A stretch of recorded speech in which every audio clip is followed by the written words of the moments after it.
पिछले वीडियो में मैंने आपको देवनागरी लिपि की परिचय और विशेषताओं के संदर्भ में बताया था।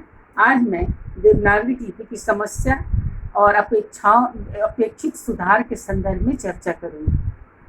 देवनागरी लिपि की समस्याएं तथा अपेक्षित सुधार। देवनागरी लिपि अक्षरात्मक है, अर्थात इसमें वर्णों में स्वर तथा व्यंजन मिले हुए हैं। इसलिए संयुक्त व्यंजन बनाते समय व्यंजनों को आधार पर लिखा जाता है। उदाहरण के लिए कर्म में र अपने मूल रूप में नहीं है, अतः इसका ध्वनि विश्लेषण सरलता से नहीं हो सकता। दूसरा है, कुछ वर्णों में एक लिपि चिन्ह दो ध्वनियों का प्रतिनिधित्व करता है, जैसे छ, त्र, ज्ञ आदि ऐसे चिन्ह हैं जिसमें दो ध्वनियों का संयोग है। तीसरा है, कुछ लिपि चिन्ह ऐसे हैं जिसका आज उच्चारण नहीं होता है, जैसे श री का उच्चारण आज स री की तरह होता है। इसी प्रकार अंगह र का उच्चारण भी कुछ विशिष्ट शब्दों को छोड़कर बाकी शब्दों में न के बराबर होता है।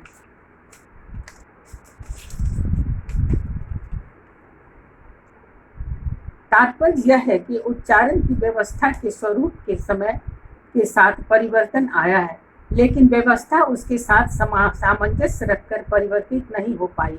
इसलिए उपयुक्त परिलिपि चिन्ह कुछ खास शब्द रूपों तक ही सीमित हो रह गया। चौथा है, वैज्ञानिक तथा स्पष्ट लिपि की दृष्टि से शब्दों में उच्चारण के अनुसार ही लिपि चिन्हों का प्रयोग होना चाहिए, लेकिन देवनागरी लिपि में ई की मात्रा का उच्चारण व्यंजन के बाद होता है, लेकिन लेखन में पहले लिखी जाती है। इसी प्रकार धर्म में र को म के बाद लिखा जाता है, किंतु उच्चारण पहले होता है। पांचवा है, स्वरों की मात्राओं को शब्दों के ऊपर नीचे दाएं बाएं लिखने से कठिनाई होती है। देवनागरी लिपि की उपयुक्त कमियों के अतिरिक्त मुद्रण प्रणाली तथा टाइपिंग, कंपोजिंग, कंप्यूटर आदि की दृष्टि से भी इसमें कुछ कमियां हैं। मुद्रण की आधुनिक तकनीक की दृष्टि से इसमें कुछ सुधार अपेक्षित है, ताकि मुद्रण की प्रौद्योगिकी में इसका प्रयोग तीव्र गति से हो सके। इस दृष्टि से देवनागरी लिपि में सुधार लाने के लिए संस्थागत, प्रशासनगत और व्यक्तिगत सभी प्रकार के प्रयास होते रहे हैं।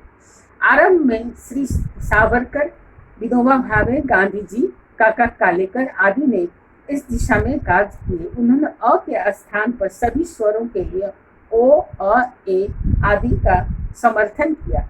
इसके अतिरिक्त अनेक साहित्यिक संस्थाएं तथा प्रादेशिक प्रशासनिक समितियां इस दिशा में सुधार के सुझाव देती रही है। आचार्य किशोरी दास वाजपेयी, डॉक्टर बाबूलाल सक्सेना, डॉक्टर भोलानाथ तिवारी आदि ने भी अपनी पुस्तकों या लेखों के माध्यम से अपने सुझाव प्रस्तुत किए। दंती, श, री आदि उच्चारण के स्तर पर समाप्त हो चुके हैं, अतः लिपि में भी इसकी आवश्यकता नहीं है। ख है, मात्राओं तथा अनुस्वार को व्यंजन के से हटाकर लिखा जाए। ग, र के लिए प्रयुक्त चिन्हों के स्थान पर र का ही प्रयोग किया जाए, न कि क्रम और ट्रेन का। उपयुक्त व्यंजनों छ, अंग, ज्ञ, स्र आदि को क्य, त, ज्ञ, ज्यों आदि के रूप में लिखा जाए, अर्थात उच्चारण के अनुसार लिपि चिन्हों का प्रयोग किया जाए। हिंदी में देवनागरी लिपि और वर्तनी संबंधी जो समस्याएं थी वह अब समाप्त प्राय हो चुकी है, उसे केंद्रीय हिंदी निदेशालय ने सुलझा लिया है। लिपि का स्वरूप निश्चित है। हिंदी भाषा और देवनागरी लिपि आधुनिकीकरण के बाद मानक भाषा की तमाम विशेषताओं के कारण समृद्ध है। विश्व की लगभग 6000 भाषाओं की तुलना में हिंदी की देवनागरी लिपि कंप्यूटर के लिए भी सर्वाधिक सुविधाजनक एवं वैज्ञानिक है। धन्यवाद।